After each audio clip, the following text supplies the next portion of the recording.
আমরা অনেকে মনে করি শুধু তাসবিহ পড়াই ইবাদত, জিকির করাই ইবাদত, শুধু কোরআন তেলাওয়াতই মনে হয় ইবাদত, শুধু কিয়ামুল লাইল করাই ইবাদত। কিন্তু বিশ্বনবীর সাহাবী, যিনি ইসলাম আমাদের চেয়ে ঢের বেশি বুঝেছেন, তিনি বলেন আল্লাহর এই সৃষ্টি শৈলী, এই সৃষ্টি নৈপুণ্য নিয়ে 1 ঘন্টা চিন্তা করা, ক্রিটিক্যাল থিঙ্কিং করা, সারা রাত নফল তাহাজ্জুদের চেয়েও সেরা। সূরা আলে ইমরানের 190 নম্বর আয়াতে আল্লাহ তাআলা বলেছেন, যারা আকাশ বাতাস পৃথিবী সৃষ্টি নিয়ে চিন্তা করে এবং সর্ব অবস্থায় আল্লাহ তাআলার জিকির করে, ওয়াতাফাক্কারুনা ফি খালকিস সামাওয়াতি ওয়াল আরদ, এবং তারা তাফাক্কুর করে, ক্রিটিক্যাল থিঙ্কিং করে, এবং তারা বলে মা খালাকতা হাযা বাতিলা, হে আল্লাহ তুমি অনর্থক কিছু সৃষ্টি করো নাই।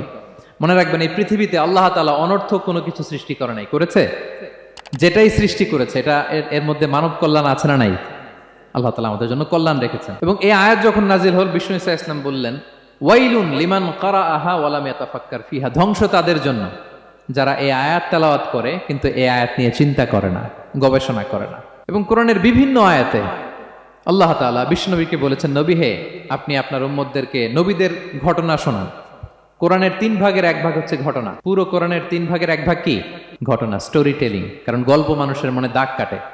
আল্লাহ তাআলা বলেছেন ফাকুসুসিল কসাসা লাআল্লাহুম ইয়াতাফাক্কারুন, নবী হে আপনি তাদেরকে কিচ্ছা শোনান, ঘটনা শোনান, নবীদের কাহিনী শোনান, লাআল্লাহুম ইয়াতাফাক্কারুন, যাতে করে তারা ক্রিটিক্যাল থিঙ্কিং করে। তারা লূত আলাইহিস সালামের কওমের ঘটনা যখন শুনে যে আল্লাহ তাআলা আপসাইড ডাউন করে দিয়েছিলেন, তারা যখন কওমে আদের ঘটনা শুনে, কওমে সামুদের ঘটনা শুনে, তারা যেন চিন্তাশীল হয়। এবং বিশ্বনবীর সাহাবী আবু দারদা রাদিয়াল্লাহু তাআলা আনহু, উনি বলতেন তাফাক্কুরু সাআতিন খায়রুন মিন কিয়ামিল লাইলা, 1 ঘন্টা কেউ যদি আল্লাহর সৃষ্টি নিয়ে চিন্তা করে, সেটা সারা রাত তাহাজ্জুদের সালাত অফার করার চেয়ে উত্তম।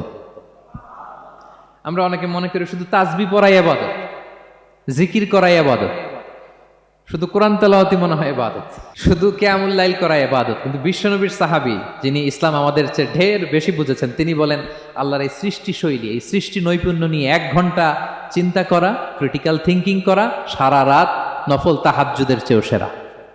এবার বলেন, আমাদের চিন্তা করার দরকার আছে না নাই? ব্রেনটা খাটাবেন তো? এই যে যারা কনভার্টেড মুসলিম হয়, এরা কিন্তু অনেক চিন্তা ফিকির করে, নিজের সাথে নিজে বোঝাপড়া করে, ক্রিটিক্যাল থিঙ্কিং করে, তাদের অ্যানালজি কাজে লাগিয়ে, আল্লাহর দেয়া ব্রেনকে কাজে লাগিয়ে এরপরে শাহাদা পাঠ করে, এমনি এমনি না। এই যে কিছুদিন আগে আমেরিকান এক পপ স্টার কালেমা পড়ছে না? আপনি জানেন একটা ধর্ম চেঞ্জ করা, একটা ফেইথ চেঞ্জ করা, এটা কত বড় সিদ্ধান্ত? হ্যাঁ, বাপদাদার ধর্ম, বয়স 30-40, এতদিন যে ধর্ম মানলাম, এটাকে চেঞ্জ করে নতুন ধর্মে কনভার্ট হয়, এটা কত বড় সিদ্ধান্ত? Could you imagine that? It's not a joke. নিজের সাথে নিজের অনেক বোঝাপড়া করতে হয়, তারাই ক্রিটিক্যাল থিঙ্কিং করে। ভিডিওটি ভালো লাগলে লাইক করুন, প্লিজ সাবস্ক্রাইব এন্ড শেয়ার করুন। ধন্যবাদ।